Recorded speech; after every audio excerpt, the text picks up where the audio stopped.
விருதுநகர் மாவட்டம் கிருஷ்ணன் கோவிலில் கல்வி பணியில் கடந்த 34 ஆண்டுகளாக சிறப்பாக சேவையாற்றி வரும் VPMM கல்வி நிறுவனங்கள், கலை மற்றும் அறிவியல் கல்லூரி, பொறியியல் கல்லூரி, நர்சிங் கல்லூரி, கல்வியியல் கல்லூரி உள்ளிட்ட பல்வேறு கல்வி நிறுவனங்கள் ஒரே வளாகத்தில்.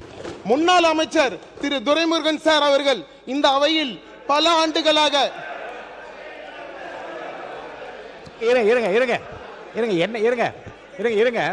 உட்காருங்க. இல்லைங்க, அப்படி சொல்லக்கூடாதுங்க. என்ன சொல்ல வரான்னு தெரியாம நீங்க வந்து அவர் பேரே சொல்லக்கூடாது. இல்லைங்க, முன்னாள் அமைச்சர் திரு துரைமுருகன் சார் அவர்கள் இந்த அவையில் பல ஆண்டுகளாக மக்களுக்கு பாருங்க. இல்லைங்கண்ணே, முன்னாள் இருந்தாரு. அவர் நான் தான் இவ்வளவு ஓட்டு வைத்த ஜெயிச்சேன்னு சொல்றது நீங்க தப்பு சொல்ல முடியாது. அந்த சொல்ல முடியாது.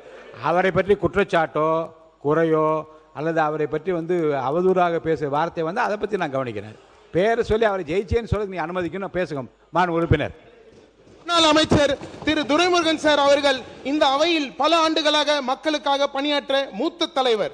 அவருடைய அனுபவத்திற்கு நான் மரியாதை செலுத்துகிறேன். பல ஆண்டுகளாக இந்த தொகுதியில் பிரதிநிதிப்படுத்திய நிலையில் இன்னும் பல பகுதியில் குடிநீர், சாலை, போக்குவரத்து வசதி, பாதாள சாக்கடை, அரசு மருத்துவ வசதிகள், வேலை வாய்ப்பு மற்றும் முக்கியமாக போக்குவரத்து நெரிசல் போன்ற தொகுதி மக்களின் அடிப்படை தேவைகளும் கேள்விக்குறியே. எனது காட்பாடி சட்டமன்ற தொகுதியில் மிக முக்கியமானதும் அத்தியாவசியமான மக்களின் நெடுநாள் தேவை மற்றும் மக்கள் தினமும் சந்திக்கும் மிக முக்கியமான பிரச்சனை காட்பாடி ஜங்ஷன் டு பாலாறு பாலம் வரை நிலவும் மிக மோசமான போக்குவரத்து நெரிசல். காட்பாடி தொகுதி மக்களுக்கு நன்றாக தெரியும். முன்னாள் அமைச்சர் நினைத்திருந்தால் சீர்படுத்தி இருக்க முடியும். கடந்த 15 ஆண்டுகளுக்கு முன்பே இங்கு ஒரு உயர்மட்ட மேம்பாலம் கட்டி கொடுத்திருக்க முடியும். ஆனால் அவர் அதை ஏனோ கண்டு கொள்ளவில்லை. இப்பொழுது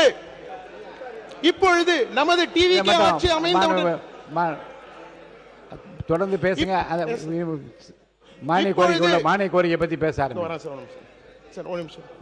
இப்பொழுது நமது டிவிக்கு ஆட்சி அமைந்தவுடன் அப்படி இல்லை. எந்த ஒரு சாதாரண பொதுமக்களும் உட்காருங்க. அவர்கள் மாண்புமிகு பேரவைத் தலைவர் அவர்களே, காட்பாடி தொகுதியிலே தொடர்ந்து 10 முறை சட்டமன்றத்தில் வெற்றி பெற்றவர் எங்கள் கட்சியினுடைய பொதுச் செயலாளர்.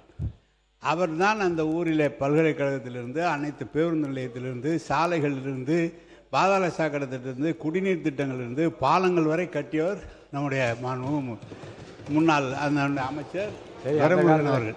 எனவே ஒரு முறை இப்போது வெற்றி பெற்று உடனடியாக ஒன்று செய்யவில்லை என்று சொல்வதெல்லாம் சரியாக இருக்காது.